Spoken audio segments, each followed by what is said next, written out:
남들하고 똑같이 더러운 거 처먹고 똑같이 깜방도 가고 그렇게 똥밭에 뒹굴면서 살았어요. 어느 날 그러던 놈들이 모욕 한번 하고 왔어요.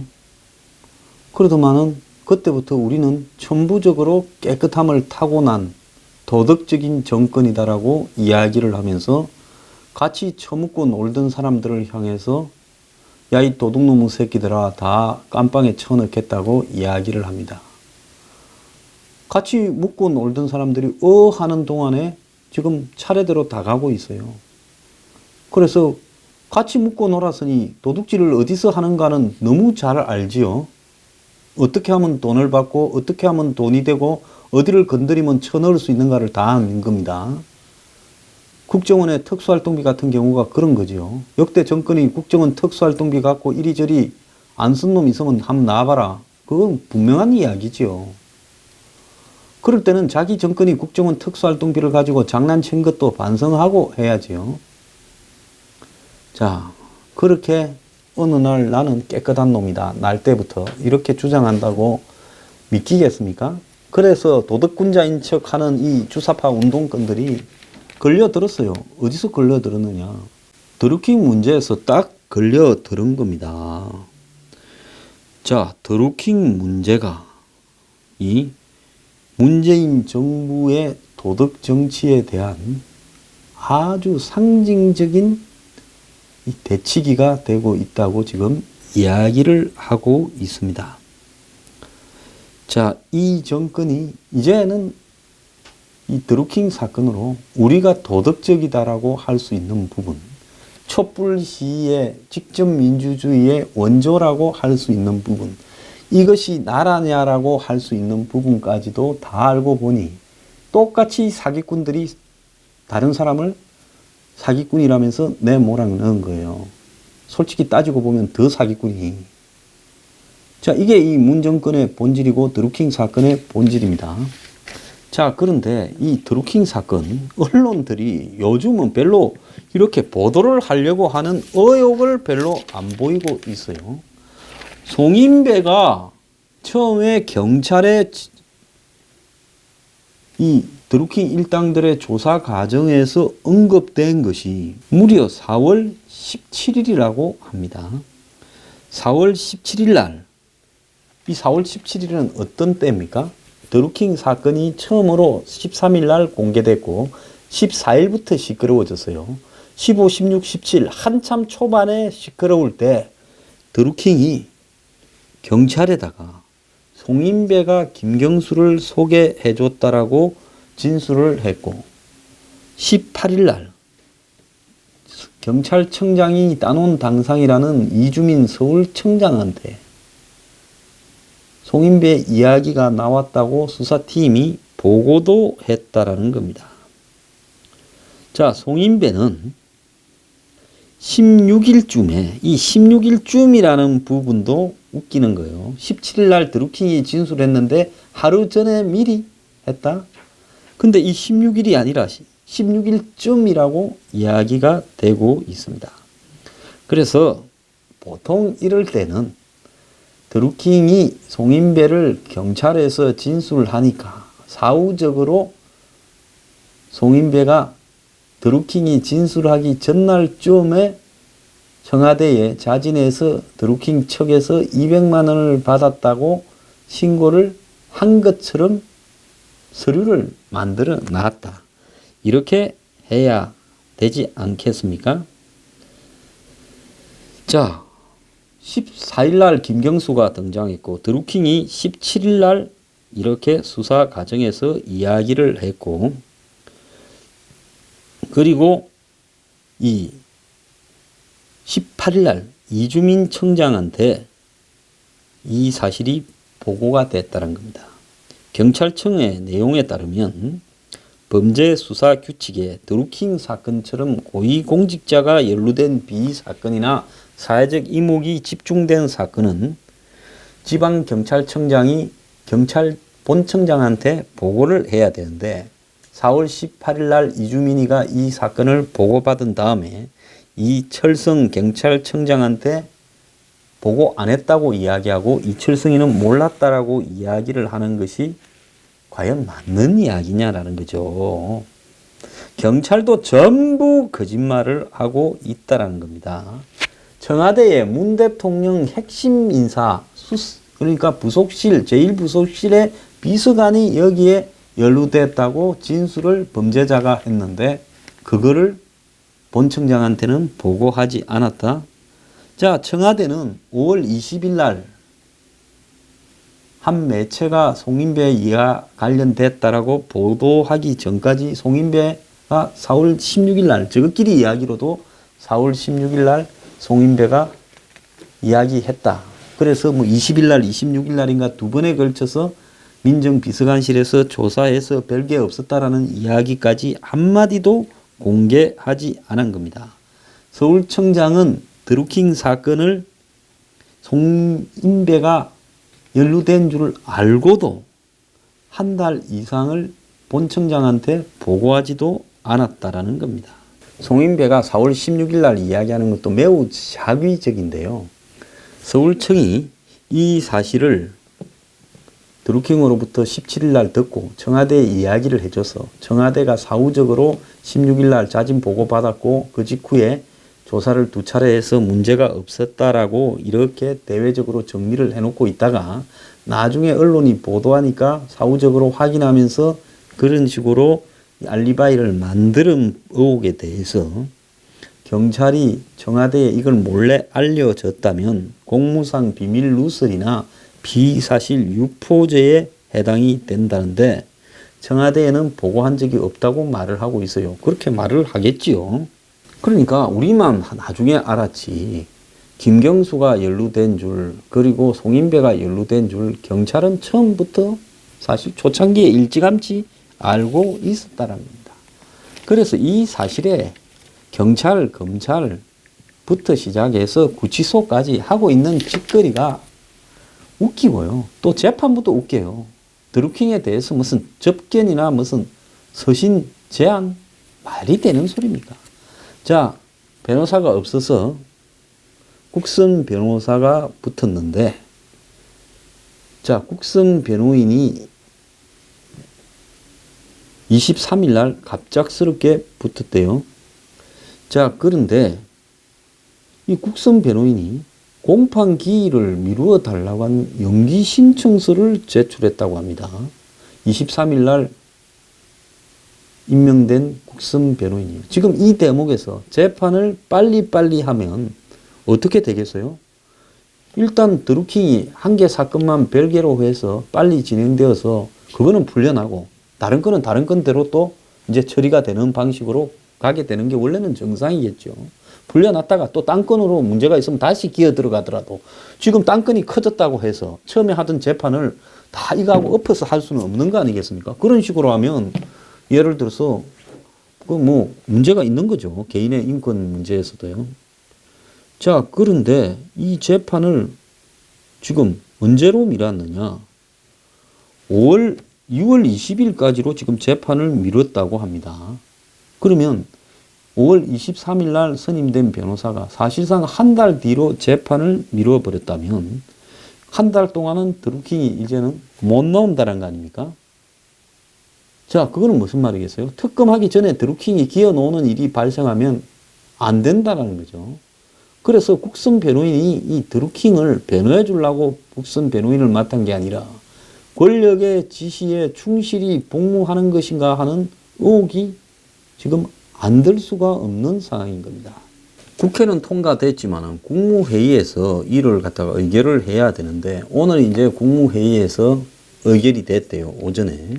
그러면 바로 공포를 하면 될 건데 국무회의에 심의 의결을 거치면 관보에 게재하는 방식으로 공포를 하는데 그래서 이 공포가 이제 되려고 하면 이 하루 이틀 시간이 더 걸릴 거다라고 이야기를 하고 있습니다. 완전히 그냥 시간을 끌 타이밍만 있으면 온갖 핑계를 다 대어서 그 시간을 끌고 있어요. 자, 특검법의 경우는 국회의장이 특검 임명을 대통령에게 서면으로 요청하는 절차를 밟아야 되는데 일반 이 법률안이 통과되면 곧바로 그날 바로 그냥 그 시간에 관보에 인쇄되어서 게재되는 것과 그래서 공포되는 것과 차이가 있다라는 겁니다. 자, 특검법이 국무회의를 통과하고 정세균이 특검 임명 요청을 하고 그래가지고 정세균 의장이 이날로 임기가 만료됨에 따라서 새 의장이 다시 올 때까지 임명 시점이 특검 임명 요청 시점이 미루어질 수가 있다는 겁니다. 국회의장의 임기, 즉 국회가 보통 4년이면 전반기 2년 임기 만료 기간이 5월 29일입니다. 그러니까 오늘이 국회의장 임기 만료 기간이에요. 자, 오늘까지 청와대는 국무회의에서 처리하지 않고 이렇게 미뤘다가 그러면 정세균이 지금 오늘 임기가 만료되면 오늘 집에 가기 전에 예를 들어서 이걸 갖다가 특검 임명 요청을 마지막으로 하고 가면 될 건데 그런데 정세균이 아마 오늘 하지 않을 거라고 지금 보이네요.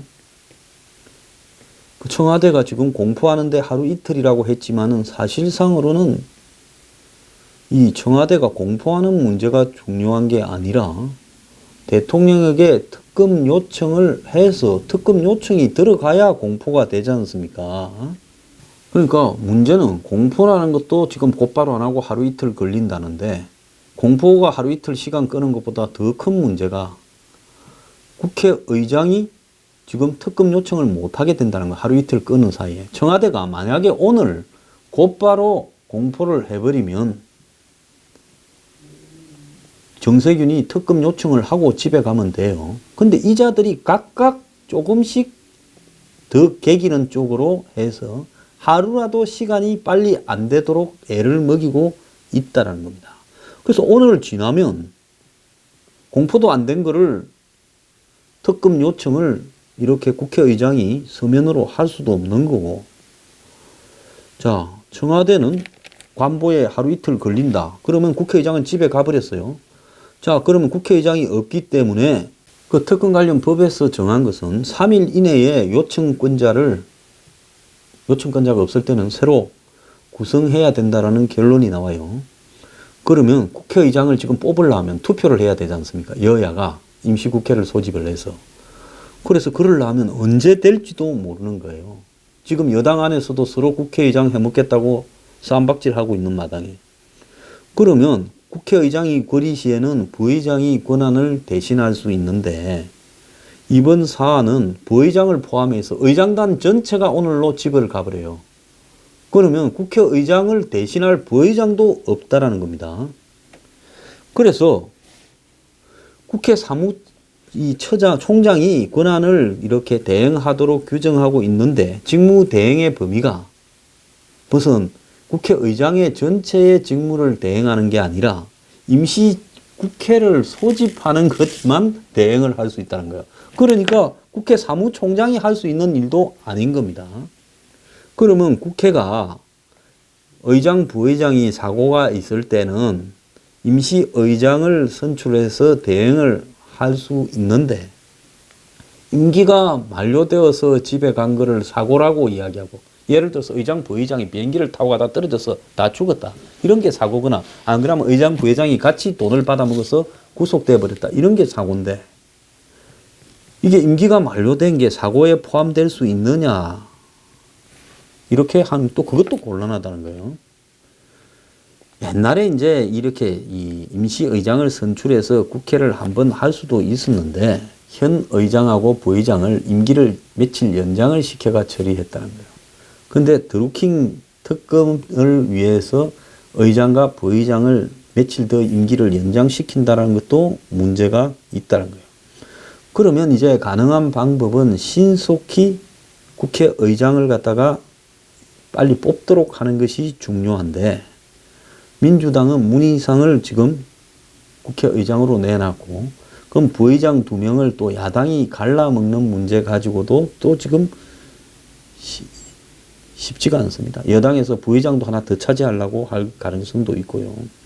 그러면 의장, 부의장, 또 국회 상임위원장 이런 자리를 가지고 전체를 나눠야 거기에 따라서 이 합의가 나눠먹기가 이루어질 건데, 자, 그러면 이 드루킹 특검이 국무회의를 통과를 해도 한동안에 열흘 이상 표류할 가능성이 있다는 겁니다. 자, 참말로 문재인 정권 머리 하나는 기가 막히게 꼼수를 쓰는 데는 탁월합니다. 자, 홍준표 한국당 대표는요, 검경을 향해서 이기붕 자유당 정권 때도 이렇게 타락하지 않았는데 이제 대놓고 은폐하고 조작하고 정권의 충견으로 전락을 했다. 검찰, 경찰이 페이스북에서 이렇게 언급을 했습니다. 검찰과 경찰의 정의와 형평이라는 말은 사라지고 오로지 은폐, 조작, 맹종만 남았다. 그렇게 이야기를 했는데요. 정권 말기적 현상을 지금 보이고 있다 지적을 했습니다. 어제 배성희 변호사가 이 변호사 선임과 관련해서 이 접견 신청 서한을 보내면서 국선 변호인이 되자 말자 드루킹 그 여성이 6월 20일로 재판 연기를 하고 또 검찰은 한마디로 증거 목록도 제시하지 않으면서 공범들 재판을 병합해서 재판 지연을 도모하고 있고 그러면서 이 드루킹이 서둘러서 앞에 건으로 즉 네이버 댓글 조작건으로 빨리 재판을 받고 나와서 자신의 방어권을 행사해야 되는데 그것이 지금 제대로 되지 않고 사건이 덮여지는 쪽으로 가게 될 가능성이 많다. 그래서 법적으로 접견이 가능한 사람이 변호인인데 지금 변호인이 되려는 자를 배성희 변호사가 자청을 했는데 자, 지금 드루킹의 문제에서 핵심은요.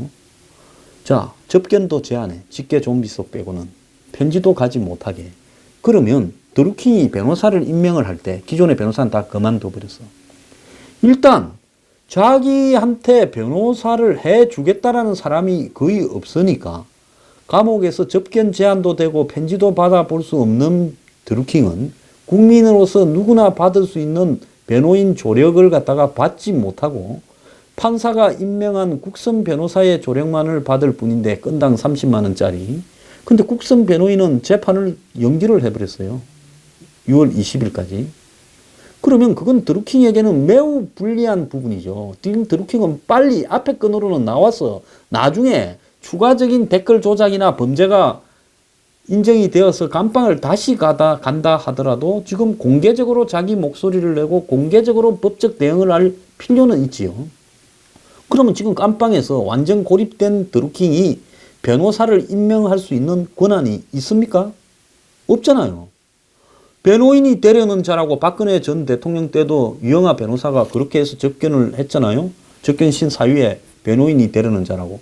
그러면 변호인이 되려는 자가 스스로 구치소에 가서 서한을 전달해서 내가 네 드루킹 변호인이 되려 한다. 전달해 주라고 하면 그걸 전달을 해줘야지 그거를 안 해서 되겠냐는 말입니다. 자, 어제 보냈는데 오전에 보내면 오후에 전달돼야 되는데 아직 답도 없는 모양이에요.